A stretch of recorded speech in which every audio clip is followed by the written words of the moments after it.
Maniac Magee by Spinellie. Chapter 10. Of course Maniac didn't know any of that. He was simply glad the chase was over. He turned and started walking, catching his breath.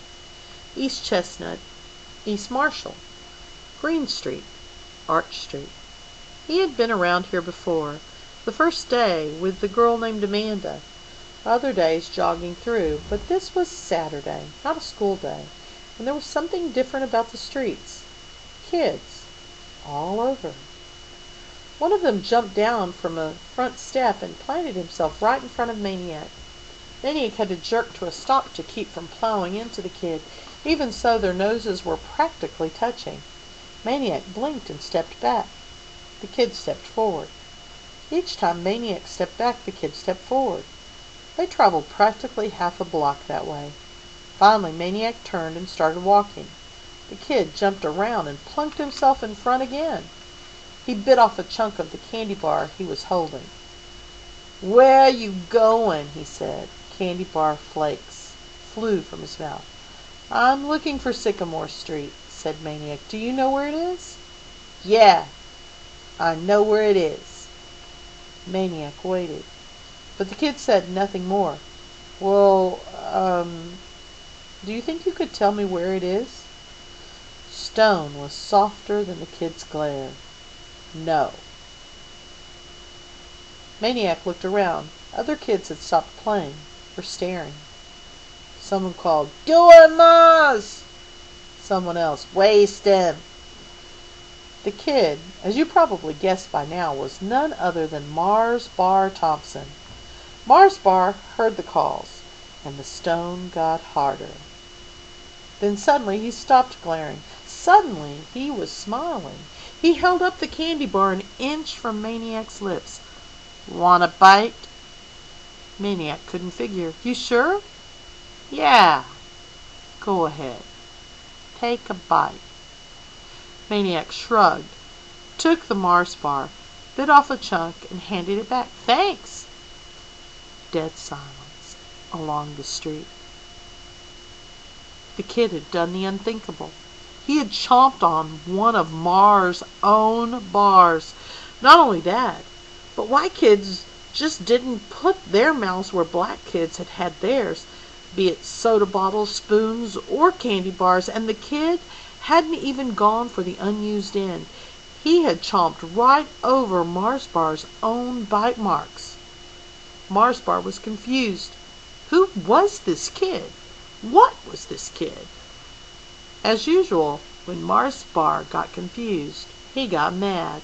He thumped Maniac in the chest. "You think you bad or something?"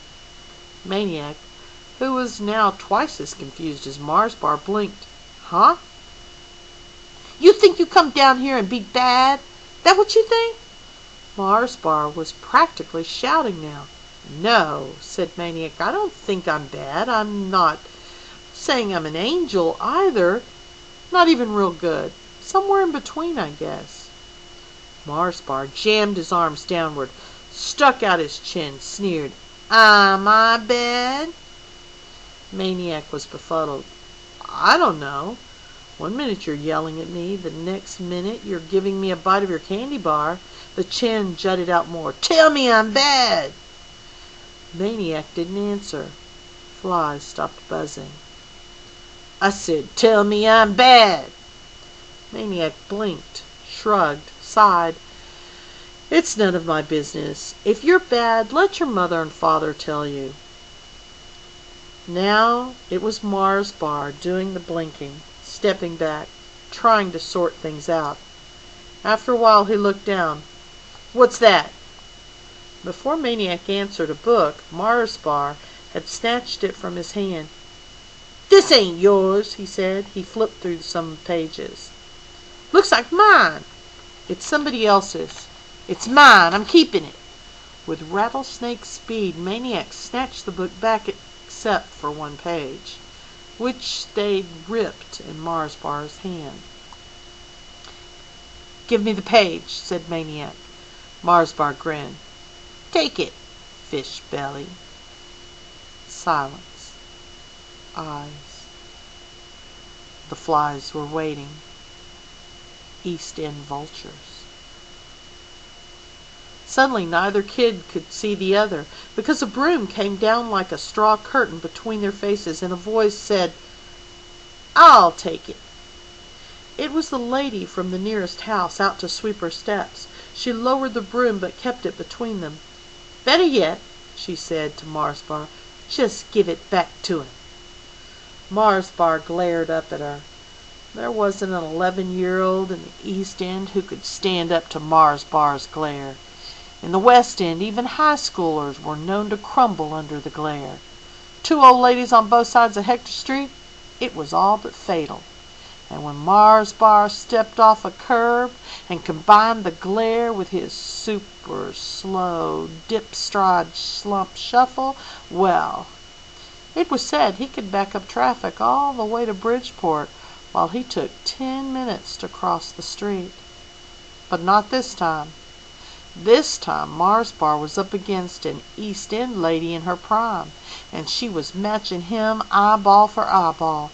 And when it was over, only one glare was left standing, and it wasn't Marsbar's. Marsbar handed back the torn page, but not before he crumpled it into a ball. The broom pushed him away, turned him around, and swept him up the street. The lady looked down at Maniac. A little of the glare lingered in her eyes. "You better go on, boy, where you belong. I can't be following you around. I got things to do." Maniac just stood there a minute. There was something he felt like doing, and maybe he would have. But the lady turned and went back inside her house and shut the door. So he walked away.